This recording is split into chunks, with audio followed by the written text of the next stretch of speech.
then right now, what people aren't talking about either, this point last year, we had injuries, bro. I know. I almost wish you wouldn't have even said it, but I it knocked on is my what it wood is. before I said it. I don't know if my wife Hello? picked it up.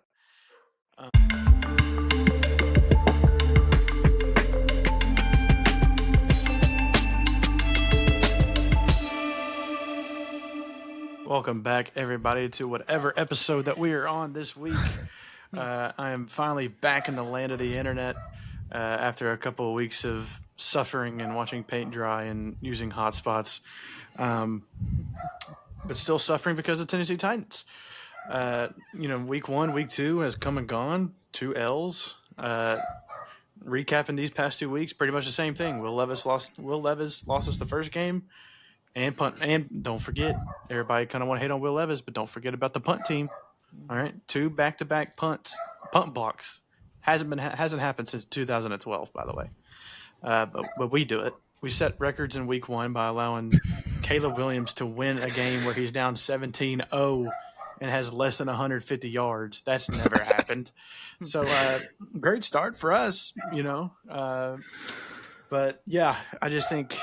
Obviously, Will's stupid mistakes hurt the team, but also punt kicks, and honestly, our special teams as a whole, our kick returns, punt returns, haven't been the greatest. And honestly, I feel like one thing me and Cody were talking about during the game, and from what it looks like, at least just being there, like we love Stonehouse, love him, but it's weird. It's like he kicks super far, but I feel like at the same time, it just hurts because our gunners don't have chances to get down there and actually cover the super long distance that he's punted. I don't know if we need to go for more hang time. I didn't know if y'all have kind of noticed that either, but I just feel like right now we're kind of struggling on our punt defending, I guess I could say, is because I feel like we're getting the distance that we want, but our guys are so slow getting down there. Yeah, it's there's a couple things I'll hit on, but the special teams has to be better. Like this coach is somebody that what was it, Colt Anderson or something like that. This coach is somebody that Callahan trusted. I think he actually worked with him in Cincinnati. And so it's just like, you can't blame it all on the coach. I mean, obviously, honestly, these 2 punt blocks that we saw in week 1 was a missed assignment, a one-on-one, loss by Gibbons. And then the second one was Chestnut's timing on whatever happened, and he just completely whiffs, doesn't even touch the guy, and he just comes straight through to block it. So that's definitely an issue that has to be fixed because especially with our offense trying to gain its footing right now, we got to make some things happen on special teams, both defending it and also when we're getting the ball back. We got to give ourselves time. And like you say, we have a really good punter. We all like Stonehouse, but we want Stonehouse to feel comfortable, number one, because obviously he went through a difficult injury last year, and that's something that it's kind of like coming back from an ACL. He's going to have to get through that mentally for a few games. And it doesn't help to have back-to-back games to start the season with blocked punts. I know he doesn't feel comfortable back there, so it's frustrating. But like you say, there at the stadium last week when that block when that kick got blocked, I mean, you could hear it through the whole stadium, and I'm not gonna lie, the whole stadium sat there and literally everybody was like, "Oh no!" We thought it happened again. It was so loud of a block. Yeah. We thought he got hurt. And there was a little bit of contact on that one too, so you could kind of hear it on the. You typically do with block punts, but you kind of hear it on the TV broadcast, just like the crowd gasping, just like, holy crap, what happened?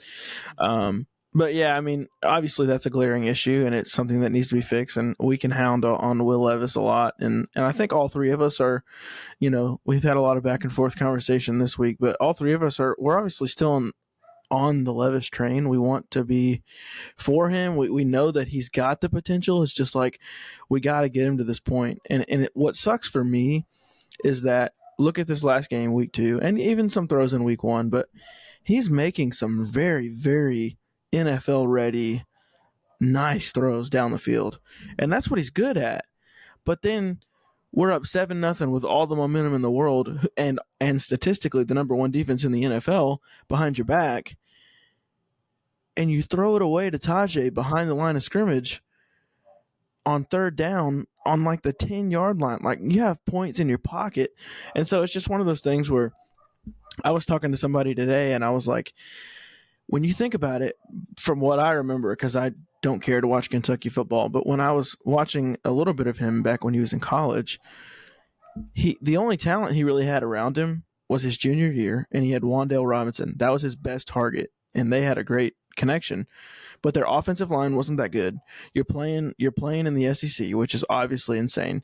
And so I think he just kind of had this mentality already of like, yes, he's an ultimate competitor, but he's also like, I got to find a way to will my team through this game to win and kind of play hero ball, essentially. I don't really like calling it that, but that's kind of what it feels like in these first two games. It's like, bro, you have a really, really good defense behind you. And on top of that, you have really, really good talent around you on the offensive side of the ball that we've surrounded you with. Yes, the O-line is struggling a little bit, and I'm sure Austin's going to get into that too, because I know Austin's been watching a little bit of the O-line more so. So it's just like, we got to stop the boneheaded stuff, you know? Like Callahan said in his interview the other day with Mike Keith, interceptions are going to happen, you know? Even strip sacks, whatever the case. Sometimes that happens. Sometimes Myles Garrett is just going to beat your guy on the outside, and you're not going to do anything about it because it just is what it is.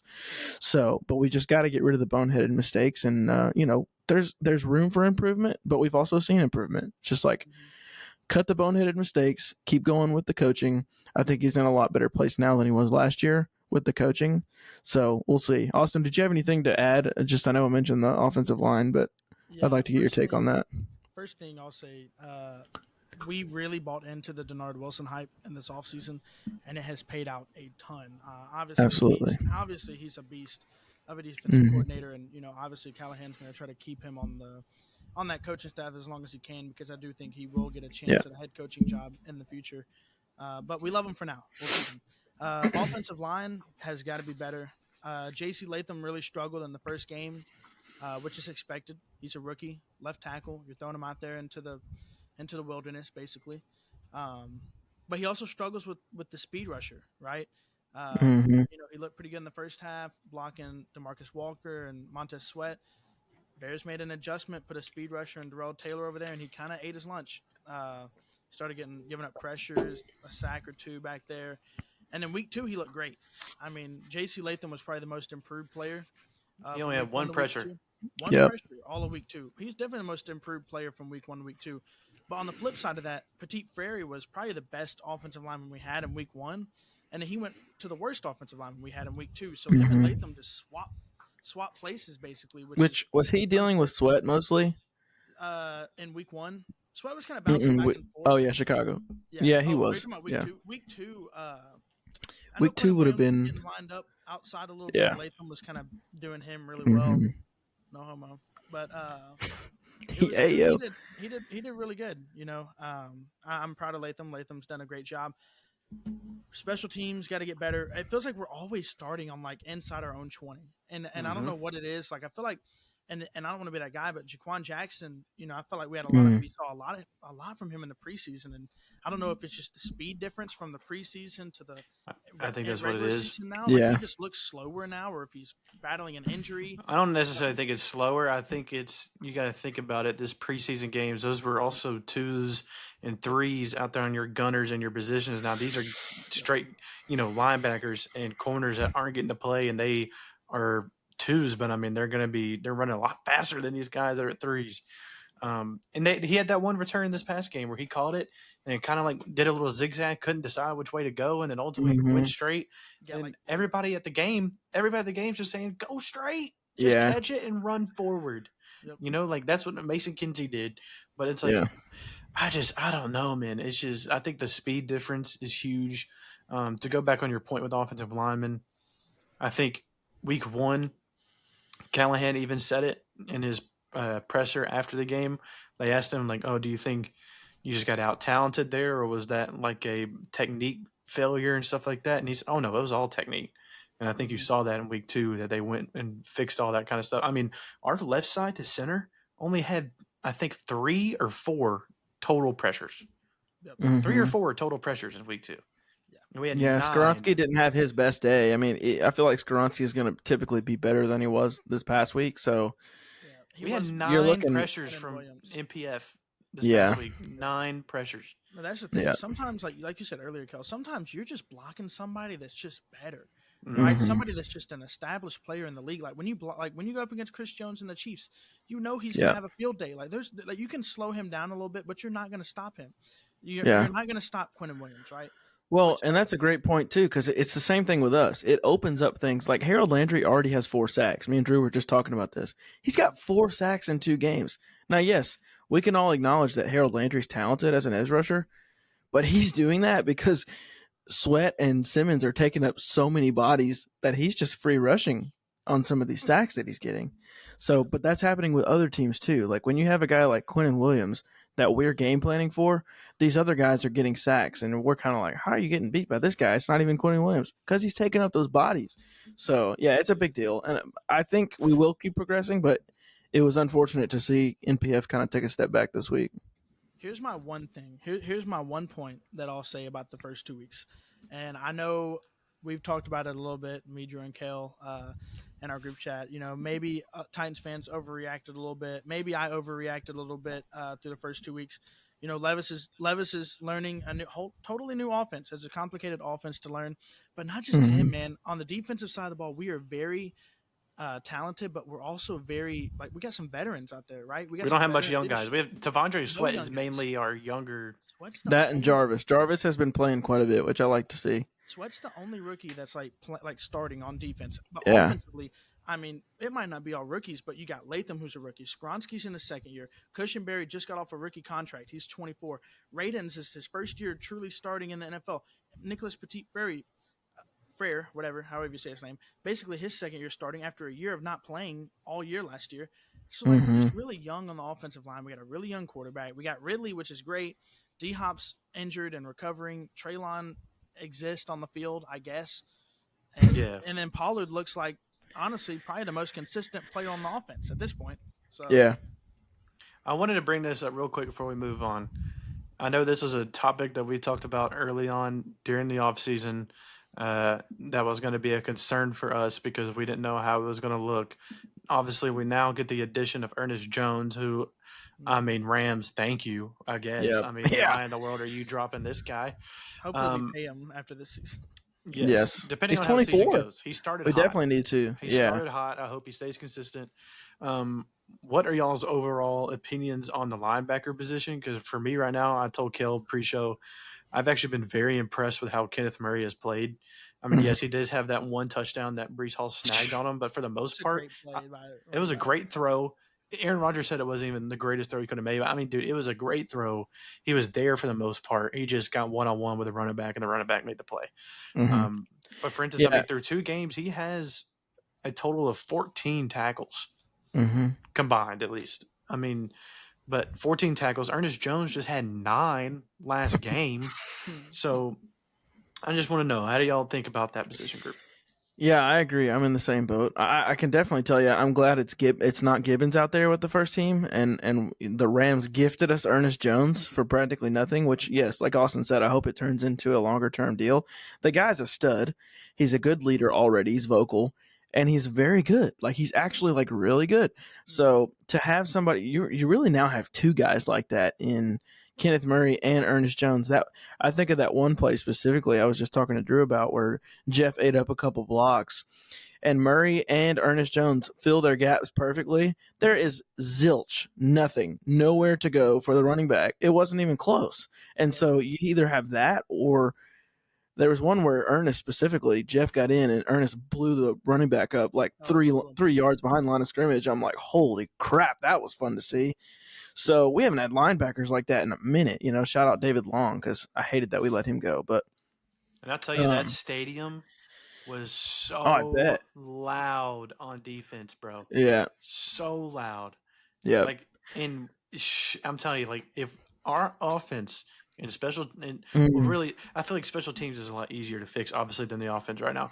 But, I mean, because, like, the one you think about last week that got blocked, I was telling you, Kale pre-show, they sent 4 guys to block that punt, and we had 8 blocking, and they blocked the punt. 4. That's the thing, though. It's a timing and a technique failure. Like, if you that should be something minor that you're able to fix, and you're like, okay, let's get this crap figured out. Which makes me feel a little bit better than a somewhat struggling offense that's just trying to gain its footing in a lot of different areas. So, you were saying our thoughts on the linebackers too, and I think the biggest thing is, yeah, first of all, that touchdown, Brees Hall is a baller. That kid is good. Um, and he made a great catch, number one. But that's a Hall of Fame throw. And let me tell you, the other one that he made that just crushed me was the third down throw. I think it was like 3rd and 1 or 3rd and 2, something like that. Late in the game, I think it's tied still, and he snaps it. Garrett Wilson goes out on what looks like an out, has his shoulders turned to the right, and then Aaron's already thrown it. Then he realizes it, turns it back over, and he beat L'Jarius. It was pretty good coverage. There's not many quarterbacks right now, other than maybe like two or three other guys that could make that throw. Like, oh, and I'm telling you too, they're at the stadium. It was insane because his third one, we're crown the line. L'Jarius is up in his face. He's ready to press him or at least help on the edge. Because if I remember, I don't think he was really lined up that far outside. Mm-hmm. You see Aaron check to something or do something to Garrett. Yeah. And we were watching, and all of a sudden he's throwing a 15-yarder, and I think Snead missed his press a little bit, and that's what kind of threw him off. But anyways, that play goes on, and Snead like turns around, looks at the sideline, and just kind of like throws his hands up, like, we're throwing that on 3rd and 1? Mm-hmm. You know, he said that, like, so I think he was a little caught off by it, but that's just Aaron Rodgers. That's just Aaron Rodgers. It is. Well, it's Aaron Rodgers and it's Garrett Wilson making an incredible catch. I mean, to have to basically turn Willie Mays around. catch, they called it. Almost. Yeah, it did. Shout out Ian Eagle because he does a great job on the broadcast. But he had to turn his head all the way around and find the ball again, and then still make that catch with one of the best corners in the league on him. You know, Look, you throw again, like you just said, you throw your hands up at that one, like tip of the cap to you, buddy. Like, what are you gonna do? I mean, that's just a great play. So there's a lot of things to talk about, and I guess Austin, you can give your thoughts on the linebackers too. Yeah, I mean, Ernest Jones is a monster, right? He's 24. He's a stud. I mean, honestly, that signing kind of just showed how confident we are in our secondary, just because that's another guy like Kenneth Murray. They kind of mirror the same image and how great they are in the run, but they're a little shaky in the pass. But like that shows how confident we are to put both of them on the field at the same time and just let our corners and safeties do their thing. So I like it. I mean, he's an athlete. He's going to make plays all year. So yeah, I agree. With the defensive line too, the way our defensive line is getting pressure and affecting the quarterback the way that they have, that just opens up your linebackers to be able to play that way that they have played for us. And you've seen it with Kenneth Murray. Like they talked about it preseason. We want to give him the green light to go ahead and play with your instincts. And there is a tackle in that game that like Kill was talking about where I think it was Simmons. He does like a little stunt over the center, and that guard hole opens up, and Kenneth just smashes that hole and tackles him for a loss, blows him up. And so I love it. Titans fans, let's appreciate what this year on defense can be, because Denard Wilson might be gone. Yeah. And Drew, you make a good point. You make a good point right here, and I want to definitely hit this because you being at the game. We're talking about the atmosphere, especially when we were on defense. And let me just tell you, this is a great segue into us kind of giving a couple of thoughts here on what we want to see this weekend, because it is another home game. But look, we got to play better and we got to finish out games so that the crowd. Look, if one thing you know as a Titans fan, and I know Drew said it in a text the other day. When the other team scores, it still gets fairly loud, and that drives me crazy. But the only way to fix that is by closing out games like this. We could just as easily be 2-0 right now, and you're going to add Titans fans, you're going to add more butts in those seats to cheer for us and not the other team, and that's the way it needs to be. So I'm glad to hear that the atmosphere was that intense, especially with what our defense can be. But like you said, second half, it was like we were almost like waiting for something to happen. For sure. We went 3 and out 4 out of our first 5 possessions of the second half. Yeah, 4. I think it was 4 out of 5. Like that just takes. It took everybody out of it. Like we were begging for something to happen, and then Calvin really caught that touchdown on that deep streak, and it was like, okay, here we are. We got well, because the players are like, oh, like let's show out, let's get loud, because as a Titans fan, for however many years it's been now, those crowds and those games used to be weak, right? Like so weak. When you went there, it was like being in an office Everybody was quiet. Dude, when you now the lose, attitude's especially with changed. somebody like the Steelers, if you lost and you had the Steelers fans visiting, you basically got taunted all the way out to your car. Oh, the Jets fans were going Literally. nuts. Literally. Yeah, it's awful, But bro. this is one thing I will say. Well, two, I have never heard a stadium other than maybe when we went on a birthday trip for roller in Knoxville when they were playing Kentucky. was so I've true. never heard a stadium as loud as it was when we were doing the two of this Pain game train, actually. baby. Not even pay train. Oh, When we were doing, which shout out Titans for bringing that back. I yes, sir. it wasn't even normal pain train either. He literally the scoreboard operator pulled up literally on there his internet browser where he can go and he typed in YouTube and then played the pain train. But anyway, they were doing the starting lineups for defense. Jeff is last, of course. But when I tell you, I mean, when you talk about aura, Mm-hmm. this man had max aura, dude. I'm talking. He doesn't even sprint out. He smokes going everywhere. And of course, I forgot what our announcer's name is, but he's screaming at the top of his lungs. And Jeff just comes out of the smoke, and he does his whole like scream thing, dude. I've never heard a stadium as loud as when he ran out, and when Chris Johnson came out in the fourth quarter for the legend Woo! thing. That was awesome. I got all that on video, but Yep. That's fire. yeah. I mean, this weekend we can roll into it. Yeah. Playing the Packers, more than likely, as it looks as right now, Malik Willis would be the starter. Jordan Love did practice today. That doesn't mean he's going to play. I doubt that he plays. It's a smoke screen. They're saying that so that we prepare to see Willis or Love. Yeah. He's not going to play. Yeah, they're going to be precautious. I mean, that's their franchise. Yeah, and I mean, real quick, just to say real quick, because I do want to throw this in there. I was always a Malik fan as a person. Mm-hmm. You know, like it did never work out for him just with us. You did see some progression this offseason, which was good. But shout out Malik going into a brand new situation and being able to help his team get a win. You know, he didn't do anything spectacular, but had some good rushing yards on the ground. He did throw a touchdown. He was 12 for 14, you know, somewhere in the range of like 115 or something like that yards. What we're going to have to prepare for, and this is what they talked to Jeff about today. Over 100 yards. So yeah, for sure. Malik. And threw a touchdown. So I just wanted to give a quick shout out because Malik's a good dude, and you know we can only wish the best for him, except for this weekend, of course, when we're playing him. It says something too, where you be in his position, right? We drafted him a couple years ago to be our next quarterback, whether you like to admit it or not. We drafted him to be our next quarterback. Doesn't really get to play a lot. Gets overtaken by Will, and then this year, you know, we then signed Rudolph, you know, and then from the get-go, it kind of looked like Rudolph was going to be the backup. There was no comp, but then he has a decent little offseason, gets traded, which congrats to Rand. I mean, dude's a genius, but I mean, we're going to cut him for free, but we traded a pick out of it. But anyway, you can have his situation where he's been with his team for three years or so. We're cutting / trading him. So it's like, okay, they don't believe in me. But even to sit there and today, they asked about what he thinks about going to play us. And he says, I'm excited. Like this is the team that got me here to the NFL. They took the chance on me, shouted out Amy, everything like that. Like sat there and was like, I will always love the organization. Like I have nothing ill towards them.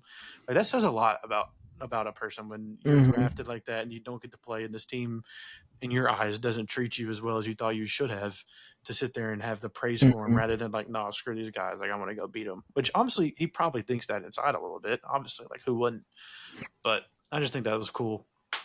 To me, I mean, I think I think we should be in my head, we're the favorites. I mean, we should be 2-0. I mean, let's do this because I'd be curious to just get y'all, and I'll go last. But give me, it doesn't have to be 3, I guess, but give me like 2 or 3 what you guys think are like the keys to the game for us to finally get over that hump and get in the win column this season.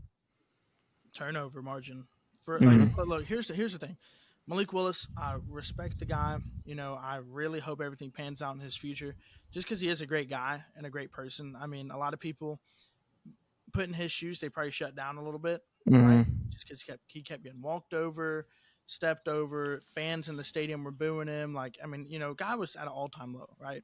And I respect him for continuing to grind every single day and get better. But the turnover margin, I mean, that's what it comes down to in this game. Look, I think our defense is going to have a good game. The Packers don't have any. If we can stop the run and stop Josh Jacobs, They ran 58 times last week. yeah, they're going to run the ball a lot, and it's a very good matchup for us defensively because we're so good at stopping the run. I don't think Jaden Reed. Like, I'm sorry, like he's good, but he's not good enough to beat Snead, right, in a one-on-one like consistently, or McCreary or Awuzie. Like, it's just not happening. So you stop Josh Jacobs, and I'm feeling pretty good. That's number one. You stop the run game. Number two, just don't turn the ball over, Will Levis. Like, just don't turn the ball over. Be smart with it. No more backwards passes or flick of the wrist pick sixes. Like, if you protect the ball, I think that we win this game. I don't think it's going to be a high-scoring game because they also have a really good defense. But if you just protect the ball, win the turnover margin, I think we can win. Yeah, I would say definitely run, like you said, and run as well. Like I just mentioned, I mean, they ran the ball like 58 times. I think they were over 200-something yards rushing last week against the Colts, too. And they don't have – their defense isn't nothing to sleep on. No, they're good. Which, good news, Titans fans, I guess. DeForest Buckner has been placed in the IR, so he will be out when we face them. But anyway, back to the Packers. You stop the run because Malik is kind of in the same boat like Lamar. Like, I feel like you don't want to lose to them by them running all over you. You got to make them pass the ball. Yep. So I think, like Austin said, stopping the run is huge. Turnovers obviously are huge. We're, I think, technically -4, but if you really want to call it -6 with the punts, which is awful. And like, as much as I want to say turnovers, I feel like special team just don't have. I mean, straight up, just don't have a block punt. I mean, you look at last week, yeah, the Will Levis fumble hurt because we didn't score, but at the same time, they didn't score off that turnover either. They scored off the block punt, and I think if we have a block punt this week, fire Colt Anderson. Gone. Fire him. Immediately. There's no chance. The preseason, we had great returns. Special teams was looking cool. All of a sudden, regular season, we're running out there with pee going down our legs. Like, what has happened? Here's the conversation people aren't ready to have, and I'll tell you right now. Look, all the Julius Chestnut fans, what now? We cut our best special teams player because the Titans fans were so in love with Julius Chestnut because, he's such a good runner. He's such a good – bro, it's not touching the field. He's not touching the field. Tony Pollard and Tajay Spears are your 1 and 2.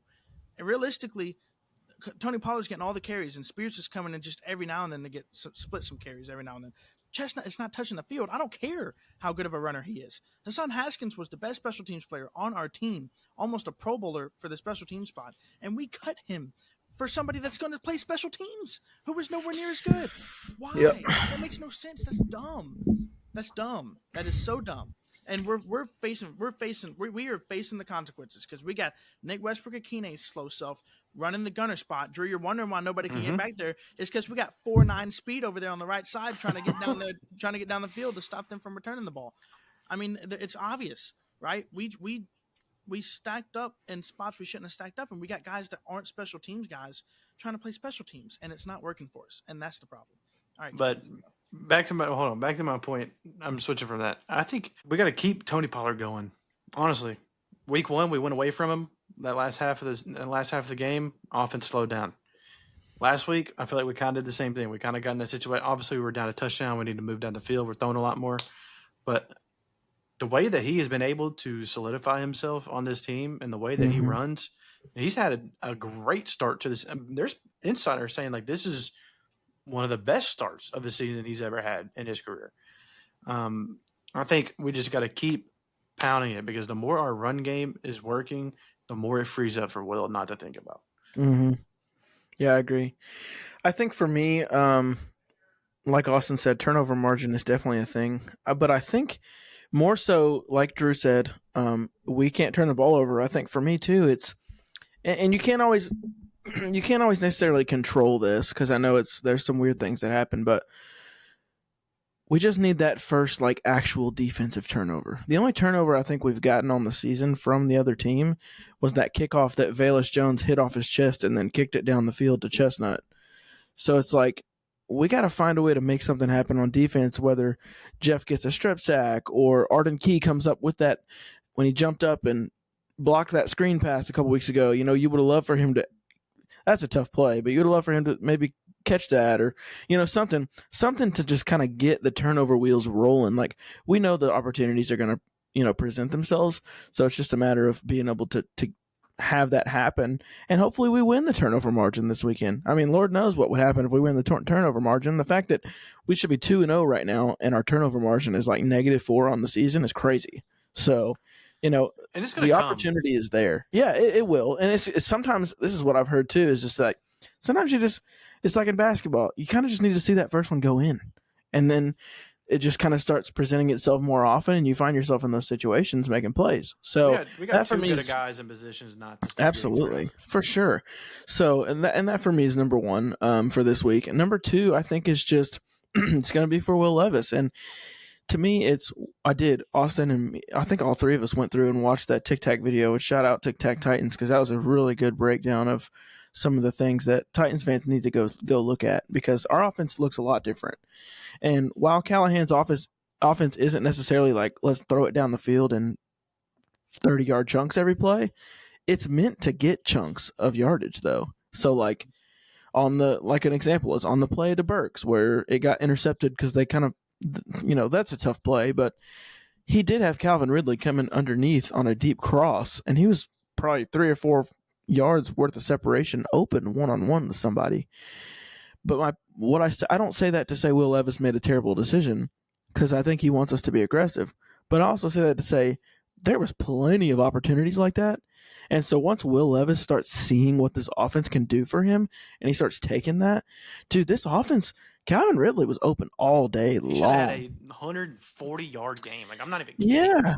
Yeah. And shout out the one throw, because the one throw that Callahan did specify as a drop, which he said that he thought Ridley would have too.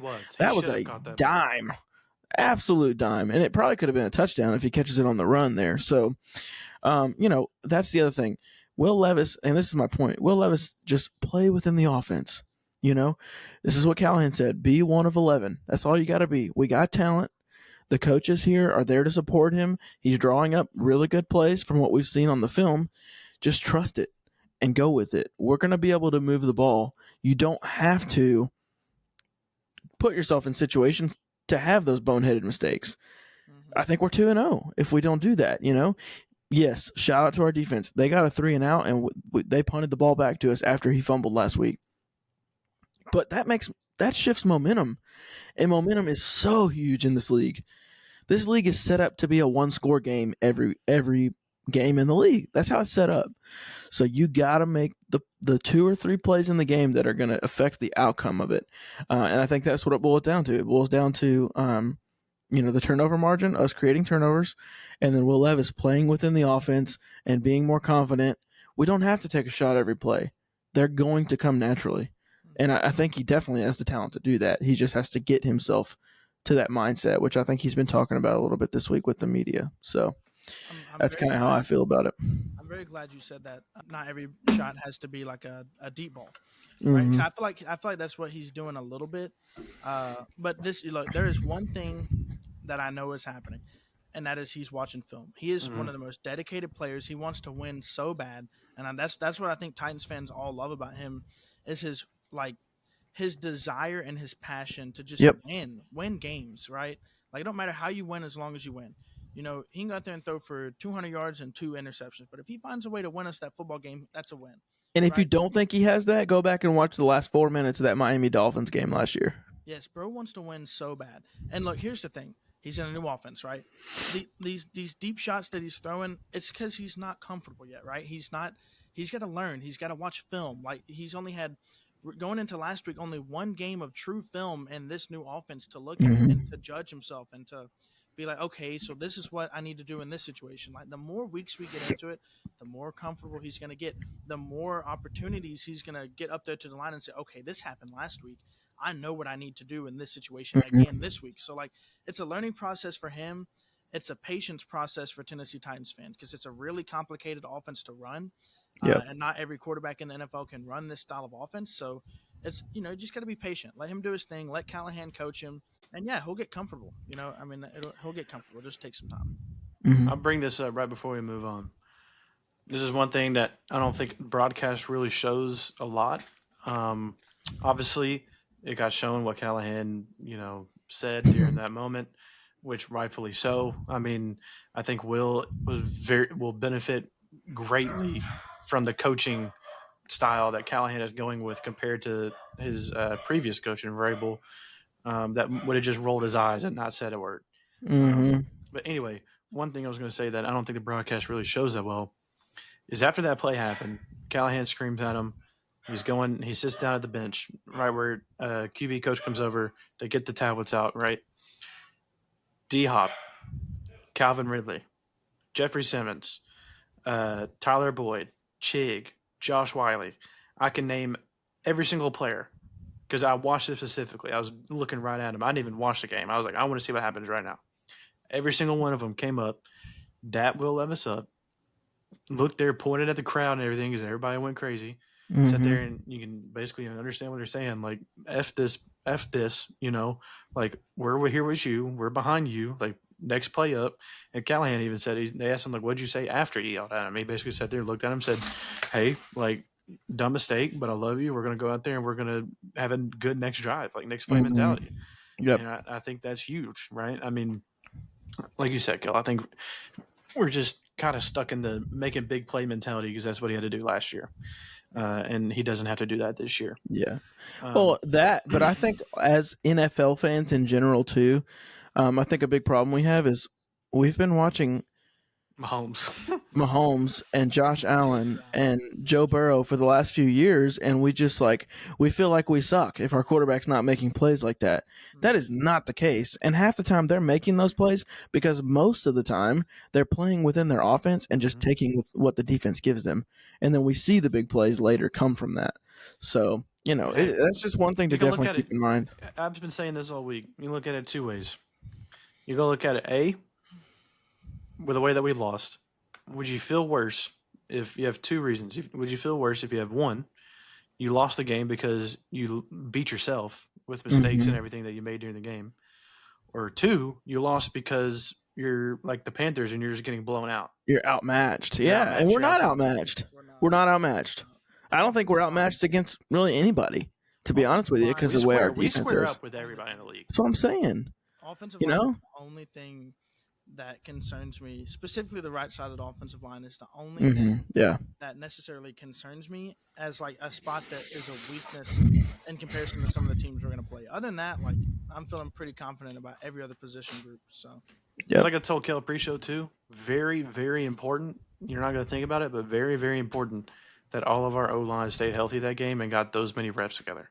Very important because you saw week one, once Radens went out, we started to crumble. And granted, this past week, that last drive we had where we could have tied it up, our offensive line crumbled. I mean, they did. It was bad. But, I mean, moral of the story is you need that. You need that. With the young group that we have, you need them to struggle before they get good. Yeah, Drew, that's probably the best point we've made in this episode right here. What you just said, we're having these issues now, and it's not because we're outmatched and out-talented. We're just not. It's because we're shooting ourselves in the foot, and if we can correct our own mistakes, things will start to fall into place, and you'll see the wins start racking up in the win column. That's all it takes. Once that confidence gets going, it's like a snowball effect, So that's all that we need to happen. I think that's a really great point to kind of close out our weekly thoughts on. So, hopefully now that we're all back and going on the internet, we'll be able to get some more post-game reaction stuff going next week. And hopefully, I'm actually moving into a new home tomorrow, so hopefully we'll be able to figure out something and hopefully do one in person here soon if we can figure that out. But I think the next thing we wanted to move into is our third week, which it probably doesn't feel like the third week because we didn't have an episode last week, but third week of Pick'em. And I will just say to start off, we can go through every single game if you want, or we can just kind of highlight a few and go through because I know there is 16 games. But I'll just say my record going in is 14-18. So we're struggling a little bit. Last week there were some games that was kind of like, what the heck is going on? Shout out Ravens and Titans and there is kind of that bias, but it also feels like the Titans should be winning these games. So it's just like, 49ers. There's a lot of games. It's like, what is going on? But that's the NFL. So, Drew, I think you said you were, 19-13? I am 19-13. I had a phenomenal first week. I went 12-4. That's right. 12-4, and then this last week I went 7-9. Yep. We talked about it. I think it's just upset week. We had a lot of these teams have some pretty good star players getting hurt as well that aren't going to be available for these next couple of weeks, which is going to make these games and these pick'ems a lot more interesting.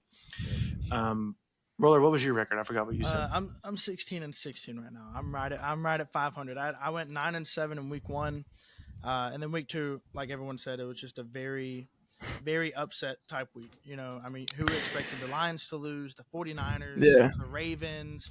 It was just like the Cowboys got smoked by the Saints. Like, oh my goodness. Lord have mercy. I mean, goodness, it was a rough week for a lot. And honestly, I'm not gonna lie. Falcons, like, oh my goodness. Y'all are lucky. Y'all are lucky I did what I did week 1 because I was going for upsets week 1. Like I picked the Cardinals over the Bills, and that almost happened.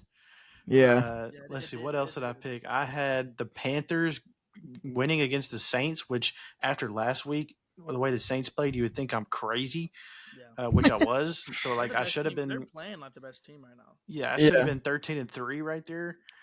Who else did I choose to win? And that's pretty much it. I went for the Panthers and the Cardinals to have an upset. Yeah, but we can move into these this week's games. I feel like kind of going game by game is the better way to do it. Okay. I got them all written here. I know Kel wrote them down too. Yeah. Starting off tomorrow, we have the Patriots versus the Jets at home. Jets coming off that win against the Titans, obviously, and then obviously losing to the 49ers week 1. One thing I wanted to mention, Patriots are kind of competitive now, which is crazy. I didn't think they'd be playing as well as they have been, which kind of made this pick for me a little harder than I thought it would. For sure, yeah. But for me, I just think the Jets kind of out-talent them pretty much on both sides of the ball. You obviously got Aaron Rodgers versus, Jacoby Brissett. Yep. And I just think the Jets are a better overall team than them, so I'm just going to go with the Jets. Yeah. Yeah, I'm going to agree. I'm also going Jets. I also think that this is interesting because I wanted to see how Aaron Rodgers was going to come out this year after the Achilles injury. And so we saw a little bit of like Hall of Fame Rodgers in the first week. He can. In the first week, he looked way more timid. I will say he looked a lot less timid in the second week. So I think he's starting to get more comfortable again. First half, he was. Second half, they went to a lot of empty formation, and he was just getting out quick. Yeah. So, but that's just him. He's going to decipher defenses. And so, anyway, I think the Jets pulled this out. Their defense kind of seemed to get back on track a little bit against us. So I like the Jets in this game. Yeah, this is one of those 13-10. 14-13. Yeah, probably so. Really low scoring games. Both really good defenses. Patriots are shockingly better than everyone expected. Gerard Mayo is a fantastic head coach. Defensively, he's a fantastic head coach. They got to figure out some things offensively, kind of like we do, but they got a great defense. So this is going to be a very low scoring game. But the Jets right. Next, we're moving on to the Giants versus the Browns. I think you just got to go with the Browns. I just feel like, though, the Browns right now, to me, just kind of feel like how far is their defense going to take them? Yeah. I just don't feel like their offense, especially after losing Jerry Jeudy this year as well. I don't know. Is he out now? Is he out? I didn't know he got injured. I thought I saw something. He might be in. I don't know. But even then, I still don't think they have a great offense. But that could just be me. Yeah, I'm gonna pick the Browns too. I think the Giants offensively are just too shaky. Yeah, you know what? Actually, I think this is gonna be one of my. No, I'm actually gonna go Giants here, and I hate to say that because I'm like the least Daniel Jones fan in the world. But Malik Neighbors had a good week. This man is a third. Yeah, you see why I'm 14-18. Don't listen to me if you're doing some kind of pick 'em. But I will say. Malik Neighbors had a way better week. He had 5 catches for 74 yards and a touchdown, I believe it was. So he's starting to get going in the offense, which he should, because it's like, hello, you might as well throw it to him every play. I don't know who else you got on the offense. Yeah. But yeah, I don't know. Honestly, in this one, it's like, who's the worst quarterback? Because I don't know what happened to the Deshaun Watson of like 6 years ago, but one too many massages, I guess. But I don't know. This is going to be one of my upsets, I think, if you want to call it that, because the Browns do have a very good defense, but I'm just going to go Giants. I can see it for sure. Yeah. Next, we have Eagles versus the Saints at home after the Saints coming off an absolute burner last week, especially Kamara doing the game that he had. Not last week. They've scored 91 points in 2 games. That's true. But Eagles also, with more than likely without A.J. Brown again next week. So that's a huge. That hurt them on what was that? Was that Monday? Yeah, that was Monday night, wasn't it? Well, shout out Kirk Cousins because that. Actually, yes, because I love Kirk, but I don't know what that Eagles defense was doing at the end of the game. I mean, bro was playing pitch and catch. That was crazy. So anyway, me personally, I'm going Saints here. I think they're on a roll right now. It's in New Orleans, so I don't know. The Eagles just don't seem like they're what they were, and especially with AJ being out, and I don't think so. Saints have had an elite defense for the past 5 years. It looks like they've finally got an offense that can score just some points. So if they can score at all in this game, I think they match up really well to stop the Eagles on offense. So I'm going to pick the Saints as well. Okay. I'm on the opposite side of the spectrum. I'm going to Eagles regardless without having A.J. Brown. And this is probably going to be one that I might lose, and I just have to eat it. But I just, looking at the quarterbacks, I think I just take – which granted, last week they had a great game. Derek Carr just hasn't been consistent for me. Next up is actually going to be one after last week, kind of making it hard. Texans versus the Vikings. Dude, shout out Sam Darnold. I mean, they're playing some ball right now. So, I mean, it definitely helps to have the best receiver in the league. I know everybody pretty much saw that 97-yard, which in reality it was more like 105-yard because he threw it from 4 yards in the end zone. But, the Vikings look pretty good right now. I mean, and also I will say the Bears shocked me a little bit in that their defense kind of basically kept them in the game against the Texans. So, I don't really know where the Texans are at. I just think because of the talent that they have, I do think the Texans probably pull this out. But the Vikings are looking good right now, so I think this could turn out to be a really good game in Minnesota. Yeah, I got the Texans as well. I think offensively, a little bit better here and there, depending on the position.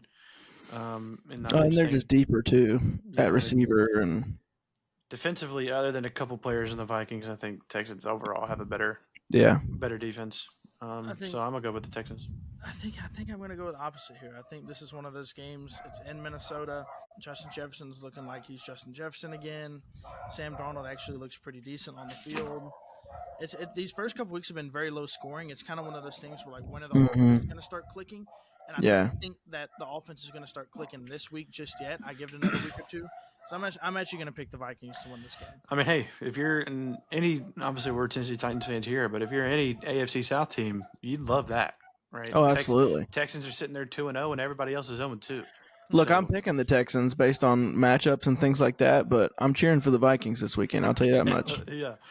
So next up, I think it's probably going to be pretty simple. We got Broncos versus the Bucks.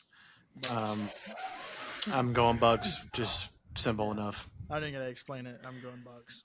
I think Baker Mayfield is low-key putting up some MVP-type numbers right now. Not that that's going to last, but he's playing really well. And Mike Evans is a problem for anybody's defense. So, yeah, I like the Bucks. They're playing really well right now. You also got Mike Evans going up against Patrick Surtain.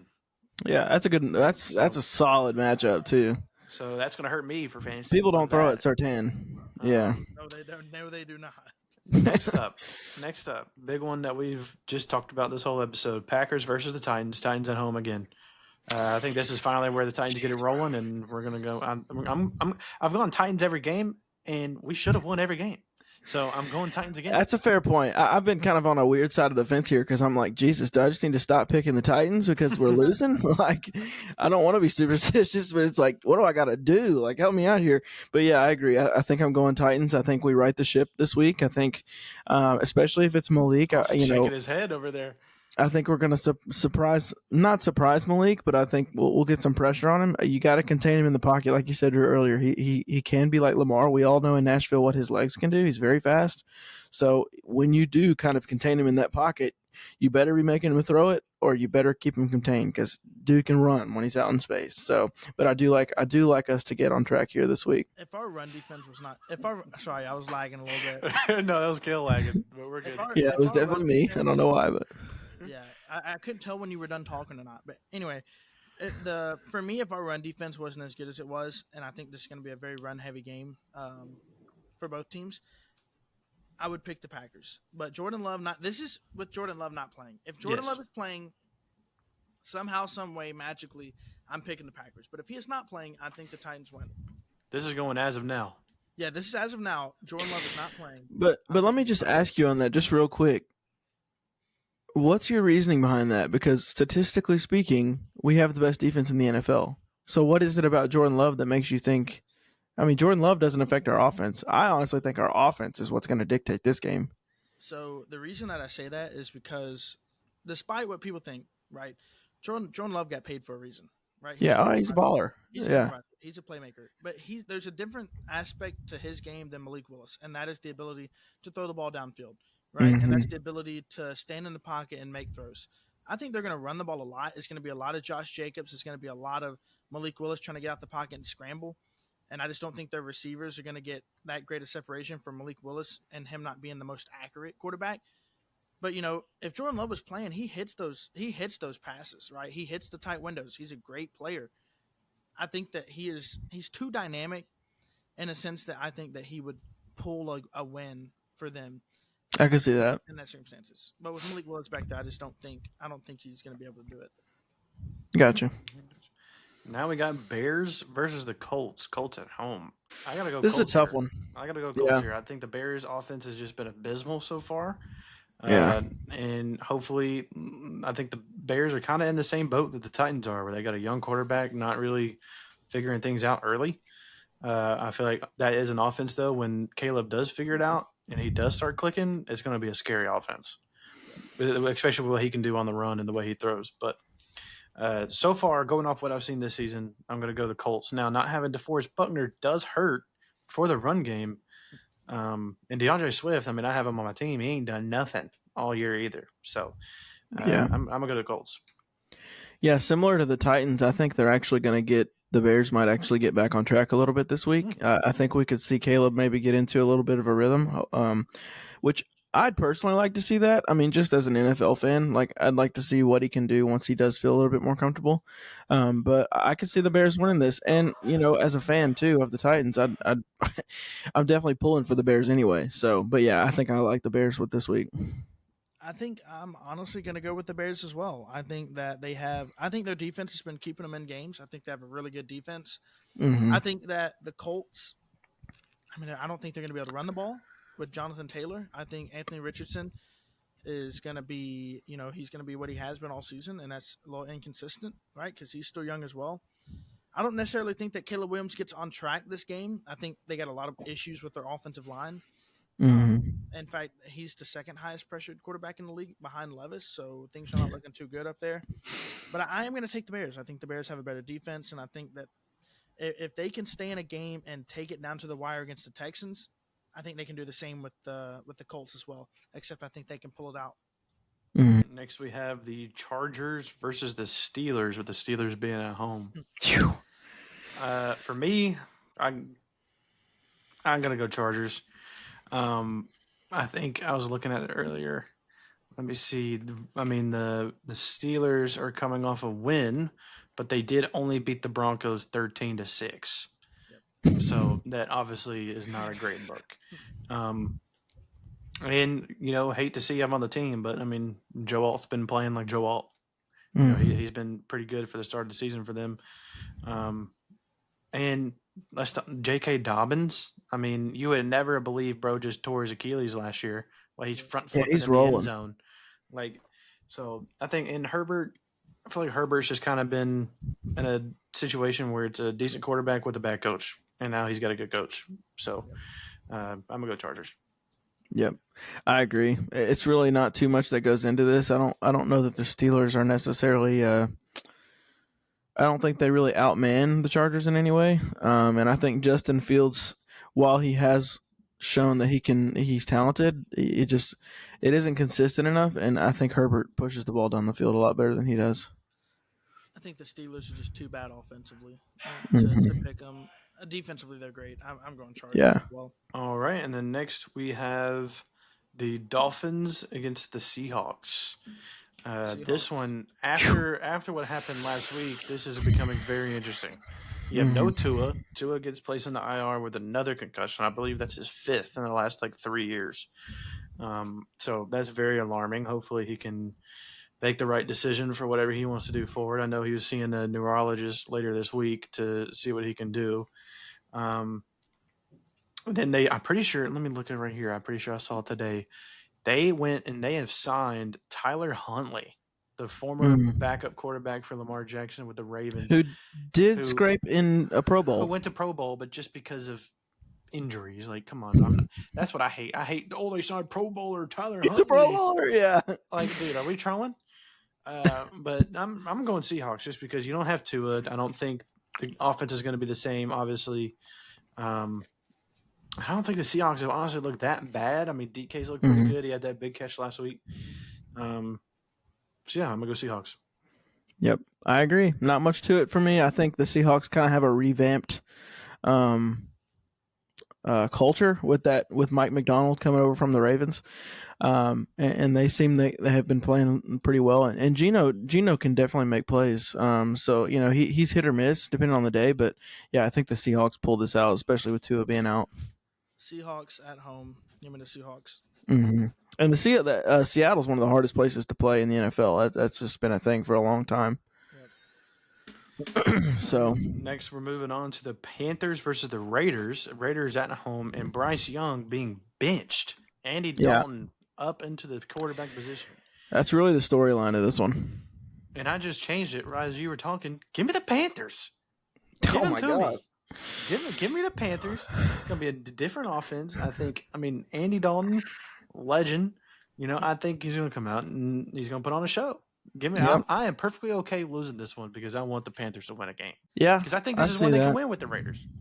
I see that. I don't think they do it, but I like your enthusiasm there. I'm going to go Raiders. Well, my record right now, I have some games. You do. Like this feels like one of those trap games right here. But the Panthers' offensive line, it don't matter who's the quarterback. They're so bad. In fact, they're going into a worse spot with the quarterback that can't move around. Like, that was kind of Bryce Young's really main thing was, like, he can actually move a little bit and dodge. Yeah, because he can't see over him. Yeah, they're going to get dominated on the offensive line this game against Max Crosby and Christian Wilkins. Best of luck, Andy Dalton. Try to stay healthy. But I'm going Raiders. But I'm going Raiders right here. Mm-hmm. All right, next we have, this is good. This, to me, is the most interesting game of the week. 49ers versus the Rams. 49ers, obviously, I think it was obviously CMC not playing, of course, that hurts tremendously. But I'm pretty sure Debo might be out as well. Mm-hmm. Debo is out. He's on IR. Yeah, so you're out with Debo, you're out with CMC. Debo could kind of be your, running back if you wanted him to, and all the stuff that he does out of the wide receiver position. Rams, pretty sure Pakua is out again. Cooper Kupp is out. Also out. So it's just like, man, it's going to be a battle of who shows up that day. Yeah. And I got to go 49ers just because you still got Ayuk, you still got George Kittle. Brock Purdy is obviously Brock Purdy. I mean, I'll be very interested to see what he gets paid after this year. That's going to be something to keep an eye on as well. Mm-hmm. But 49ers, I think their defense obviously is still pretty good. So I'm gonna go 49ers. Yeah, I mean, it's very hard for me to vote against Shanahan. I think Shanahan's one of the best coaches in the league. But they're just built from the ground up to be able to withstand some injuries like this. So, I think 49ers pull this out and get back on track after a rough week against the Vikings. I want to pick the Rams so bad, but I can't because I know. of the injuries. Mm-hmm. So I'm gonna go 49ers as well. Yeah, I feel like that matchup right there, fully healthy, is a banger. Man, that's a great game. If the Rams were fully healthy, I'm picking them. They get on the defensive side of the ball. They're missing like 6 starters. I can't pick them. I can't do it. Yeah. Next, we got Lions versus the Cardinals at home. The Cardinals have been looking pretty decent. Kyler Murray had a perfect, let me say that again, perfect passer rating last week. So he was insane.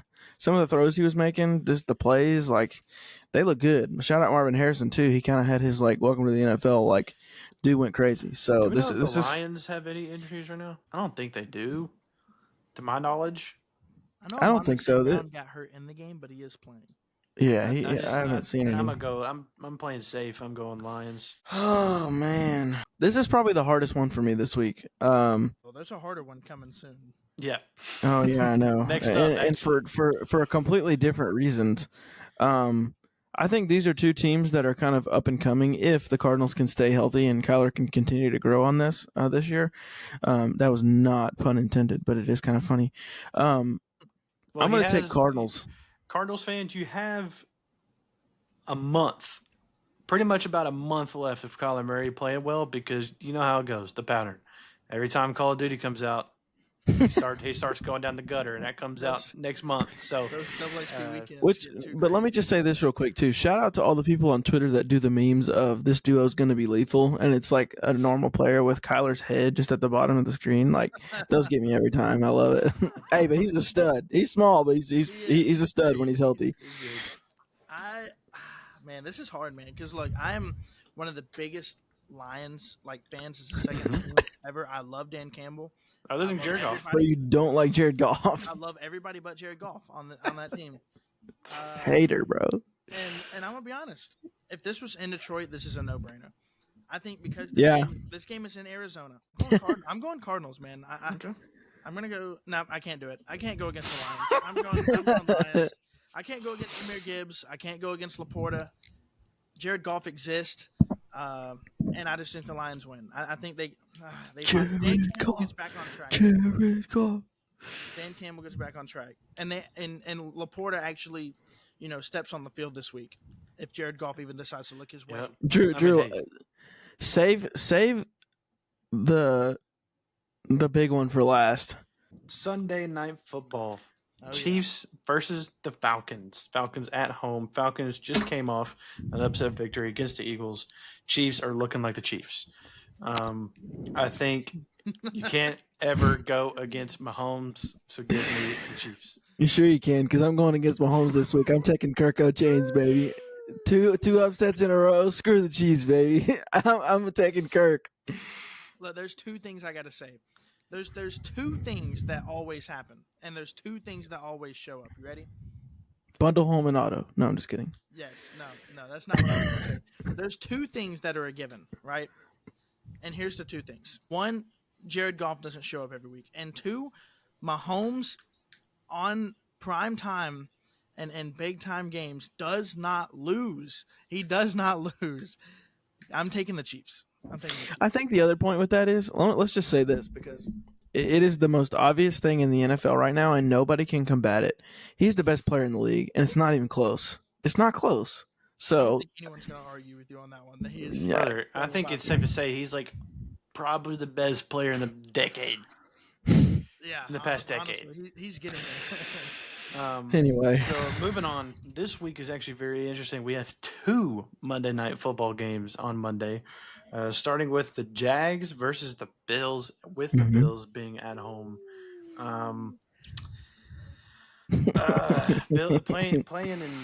Playing at Buffalo is so hard. And I don't know, actually. Actually, I do know. You got Trevor Lawrence, Goldilocks, aka Trash Can on the other side. So I'm going with the Bills. No, I'm going Bills too. Jags aren't winning this game in Buffalo. There's no way. Look, I'll tell you one thing. There's two sayings that I love to say, right? One, it is great to be a Tennessee Vol. And two, it is great to not be a Jacksonville Jaguars fan. Oh my God. Trevor Lawrence is terrible. He's terrible. And they just paid him. I feel bad for them, dude. I do. Man, get your money back. Sue that guy in court or something. Give me the Bills. Bills are going to win this game by 20 points. Hey, they need to take a page out of Tennessee's book starting next year and charge that 10% talent fee on them tickets. They need to. Actually, they need to give a discount if they're doing it strictly off of talent. Hey, they're going to have to put their tickets at $10 a piece to get fans to show up at this rate. All right, then game 2 for Monday Night Football. Commanders versus the Bengals. This is one that is very, very interesting. This might be the hardest game to pick of the week because, man, I was so confident week 1 with the Bengals playing the Patriots, and they got sideswiped. And then but then it's crazy. You get beat by them, and then you take the Chiefs to the last second, basically. Yeah, it's a total turnaround. What in the world? How do you judge this team, man? How do you judge them? I think I'm gonna go Bengals. I think just Joe Burrow at home, and I think Jamar Chase finally gets rolling. He's kind of been struggling a little bit, and he's on the snap count the first game because of all the contract drama and whatnot. But I feel like at this point in the early season, you're kind of getting out of that. You're kind of like, okay, it's the NFL. I'm back in my routine, back in doing my stuff. So I think it's gonna be Jamar Chase coming out party, and give me the Bengals. Yeah, Joe Burrow looked more like himself last week, and for some reason he always gives the Chiefs fits, and they had another one that they almost pulled out. So yeah, I'm gonna go Bengals too. I mean, Austin's not gonna go Bengals. It's got to be Bengals, right? I mean, He is gonna go Bengals. They're probably gonna lose now. Now that I have picked them, something's gonna happen and they're gonna lose. Jaden Daniels is gonna have like the best game for any quarterback this week. Yeah, he is. I mean, Terry McLaurin's unguardable after basically being non-existent the first two games. Yeah. And Austin Eckler's going to return to like 2019 form somehow, some way. Like it's going to happen. Okay, Drew, hit us with it. Yeah. Now we got America's Game of the Week. Your Ravens versus the Cowboys in Dallas. As of today, September 18th, CeeDee Lamb did not practice today due to an ankle injury. So that's something to sit there and keep in mind. The Ravens, I believe, have everybody available offensively. What scares me is if you're the Cowboys, what does your offense look like if you don't have CeeDee Lamb? Well, considering that it looks like pretty bad with CeeDee Lamb right now, I think I'm leaning toward the Ravens. But this is just hard because the Ravens have been very disappointing so far. So, but I do think I'm going to lean Ravens. This game is just weird because it looks like these should be two of the best teams in the NFL, and they're playing like crap right now. Yeah, Derrick Henry left an 0-2 Titans to join an 0-2 Ravens. So. Yes, sir. And just coming off an AFC championship. And yeah, they had a tough start, having to play the Chiefs again, but they got to find a way to get on track here. So, yeah, I'm going to go Ravens just because there's no way Dallas pulls this out without CeeDee Lamb, in my opinion, if he doesn't play. But they haven't looked great with him, so I'm still going Ravens. Awesome. Well, I'll tell you one thing. Lamar Jackson doesn't show up in the playoffs, but he sure as heck shows up in the regular season. That's true. Give me two MVPs. Speak to that. Give me the Ravens, man. I think, no CeeDee Lamb's going to hurt, but I think even with CeeDee Lamb, the Cowboys struggle to stop the run. Alvin Kamara just had 4 touchdowns against them. Lamar Jackson and Derrick Henry should have a field day this week. I don't want to eat my words there, but I think the Ravens win. With CeeDee's injury, though, it does see that they have said it's nothing major, right? Yeah, I think it's an ankle issue, so it's probably maybe a sprain or something. I don't know if y'all noticed it while watching the game last week. Thte did the same thing. He left the game with an ankle injury, walked to the locker room. Yep. I'm going to pick the Ravens, and I'm going to do a rain dance before that game in honor of Mark Andrews, hoping that he stops playing left tackle 2 and starts playing tight end again. He had a pretty decent game last week. He put up like 12 points in fantasy for me, so I'm not going to complain. Hey, if they want to trade him, we'll take a right tackle too right now. Yeah. I think with the Ravens, I feel like it's just it's when do you figure out how to use the offense that you have, right? Like they're not going to be Derrick Henry did not come to that team to be the Derrick Henry of the Titans where he's getting 25 carries a game. It's just not happening. And we know as Titans fans, Derrick Henry is only as good as when he gets rolling, and you have to have a lot of carries for that to happen. Mm-hmm. And I feel like once Lamar learns that he can stretch the field with his arm, it's going to be even easier for him. Hold on. Don't get it twisted now. Don't get it twisted. He knows he can do it. He just can't do it. That's the problem. Okay? That's the problem. He knows he can throw the ball. He just can't throw the ball. Right? That's the problem. Yeah. Love my running back and quarterback, but shout out. Best running back. I don't know. I think this week is going to come back to a more consistent, so-and-so that should win. Yeah. But those games that you have the injuries a lot in, and with their star players having the injuries, that's where it's gonna fluctuate for me. That's why I'm picking the Ravens, though. Deron Bland's out. Trevon Diggs is out too. Who's playing corner? Who the heck is guarding Zay Flowers this week? I can't even tell you. Nobody. Ravens. I mean, Ravens. Zay Flowers is a beast. Yeah, give me the Ravens, man. Rashad Bateman season, baby. Come on. 6 points in fantasy. Let's go. Yeah. So I don't know. I think this has been another good episode here. We're really looking forward to the Titans game. I keep saying that, and hopefully this is the week that we can reap the benefits of looking forward to the Titans game. And we get on the right track. We've got to get in the win column. Like you can't start 0-3. Well, and so people aren't thinking about it. Right, obviously not starting 0-3, of course. But you win this week against the Packers. You go into next week against the Dolphins with no Tua. And then you go into that. After that, you go into the Colts with no DeForest Buckner. Mm-hmm. Like, we are set up to honestly go 3 over 3. Yeah, over 3 straight 500 wins. into the bye, which would be Mhm. massive. And right now, what people aren't talking about either, this point last year, we had injuries, bro. I know. I almost wish you wouldn't have even said it, but I knocked it on is my what wood it when is. before I said it. I don't know if my Hello? wife picked it up.